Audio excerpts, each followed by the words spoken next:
新闻要来看高雄的消息，高雄市就志英姐这个专业的心理师，透过电话访问关怀这个居家检疫也是自主健康管理的人，已经服务真侪人啊。心理师就发现讲啦，未少人因为暂时失去自由，也是烦恼讲本身互人围着，较出现焦虑啦、这个失眠啦、恐慌、忧等等症头。卫生局就提醒讲，被隔离也是被检疫的民众呢，会使善用心理这个自向管道解除压力，避免情绪失控。我们得知就是你有居家检疫的情形，然后想说来电关心你一下。那不晓得你最近过得怎么样？咨询心理师透过电话安打居家检疫的民众。我们现在可以先试着让自己心放下来一下吼。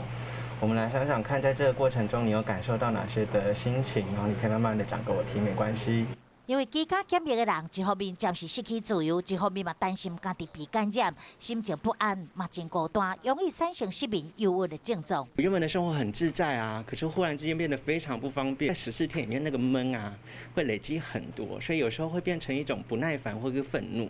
高雄市动员专业的心理师透过电话关怀居家检疫自主健康管理者，发现因情绪问题以焦虑占上多，再来是失眠、埋怨、惊吓、忧郁、甲愤怒。因为疫情，致使情绪困扰者会当善用心理咨商的管道，适度的帮家己解压。另外，因应防疫，高雄济温队即马开始伫高雄火车站有设红外线体温侦测仪，若是发现乘客超过37度半，就会要求复检，专门提升防疫的作为。